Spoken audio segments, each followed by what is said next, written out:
कम्प्युटरमध्ये 2 भाग असतात, हार्डवेअर आणि सॉफ्टवेअर.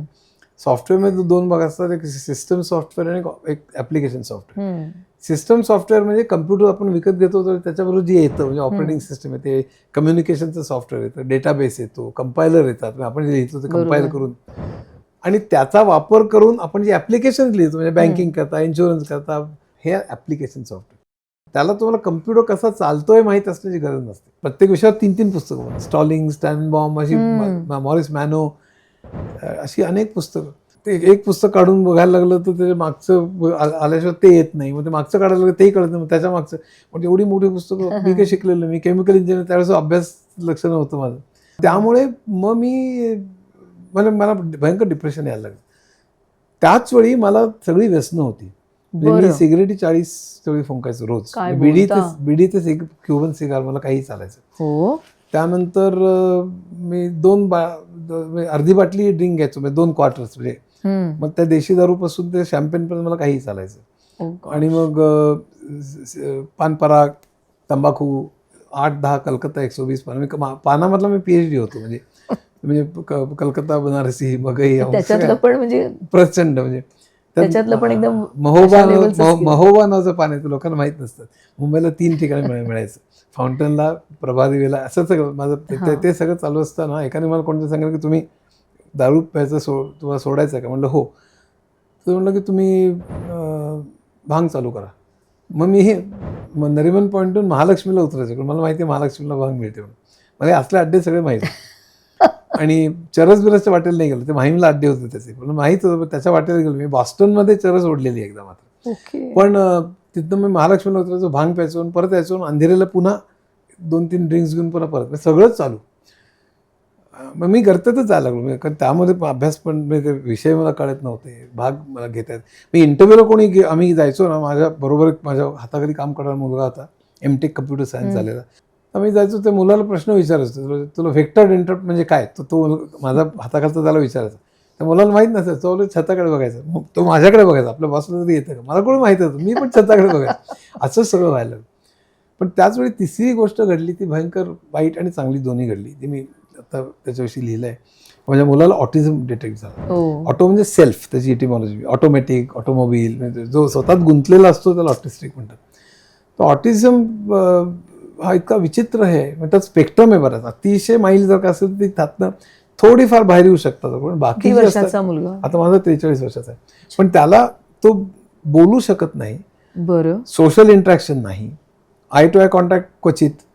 आणि पूर्वी तर मग इकडनं तिकडनं पळणं, केस ओढणं, आक्रमकता, आणि हे सगळं भयंकर, म्हणजे तो autism is a very serious issue. म्हणजे त्याला मग शाळेत टाकलं, शाळेत काढलं वगैरे, असं सगळं तर झालं. आपण करायचं काय? मग आता आपल्यानंतर कोण? लगेच माझ्या डोक्यात सुरू झालं. आणि मग आपल्यानंतर ऑटिझम लोकांनी ऐकलं नव्हतं, सायकॅट्रिस्टने ऐकलं होतं, पण डॉक्टर्सना पण माहीत नव्हतं. आणि त्यावेळेला मग मी म्हटलं, आम्ही रात्री हे उघडून बघितलं बँक बॅलन्स, आपला त्याच्याकरता पैसे ठेवायला पाहिजे, कारण कोणाला तरी ह्याचा सांभाळ करा म्हटलं पाहिजे ना. पण कोणी श्रीमंत कोणी घेणार नाही नेपेंचे रोडचा, पण इथे चाळीत राहणारा कोणातरी सांगितलं की अमुक पैसे घे आणि त्याचा सांभाळ कर, तर तो कदाचित करू शकेल. मग किती पैसे द्यावे लागतील? तर मग त्यावेळी 10-12% काहीतरी इंटरेस्ट रेट होता. आणि त्यावेळी लक्षात आलं की आपल्याला साधारण 3-1 कोटी रुपये जमवावे लागतील, कारण त्या 3 कोटीचं जो व्याज येईल ते व्याज श्रीमंत माणसाला त्याचं काही होणार नाही, पण त्या व्याजामध्ये तो जो मनुष्य गाडी ठेवू शकेल, ड्रायव्हर ठेवू शकेल, आणि त्याला सांभाळायचं आणखी एक मनुष्य ठेवू शकेल, असा एक मनुष्य आपल्याला पाहिजे, जो चाळीतला वगैरे, असं की त्याला तेवढी रक्कम महत्वाची वाटली पाहिजे. तर त्यावेळी आम्ही बँक बॅलन्स बघितलं, 200 रुपये होतं, 10 वर्ष काम करून सुद्धा.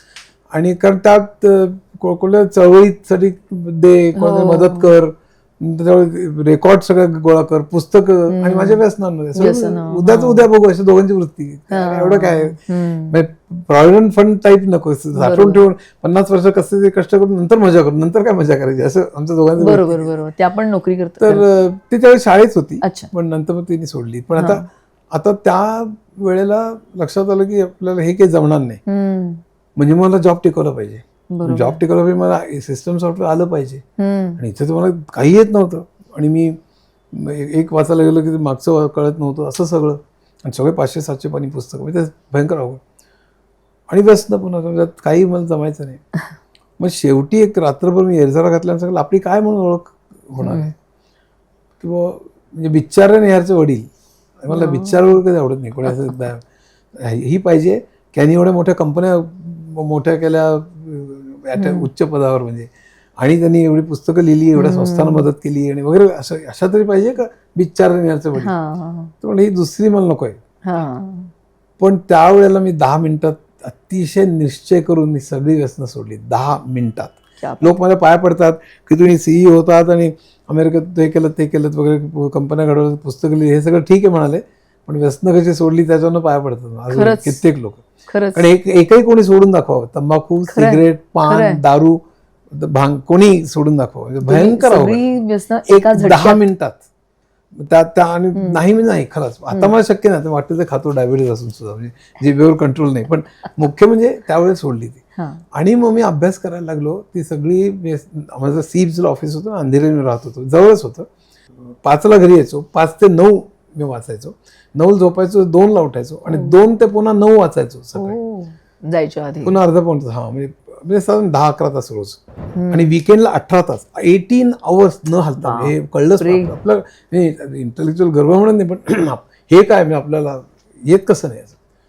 आणि मग 1-2 आठवडे 3-4 आठवड्यात मग साधारण थोडा पत्ता लागायला लागला. 2-3 महिने गेले, आणखीन जास्त पत्ता लागायला लागला. साधारण कळायला लागलं जेव्हा कम्प्युटर कसा चालतो मला जेव्हा लक्षात आलं, अगदी मायक्रो लेव्हलपर्यंत, हार्डवेअरच्या लेव्हलपर्यंत. तेव्हा मी घरी एकटा नाचलो होतो. मला समजलं तो जो आनंद आहे ना, आणि म्हटलं आता आपल्याला यायला लागला.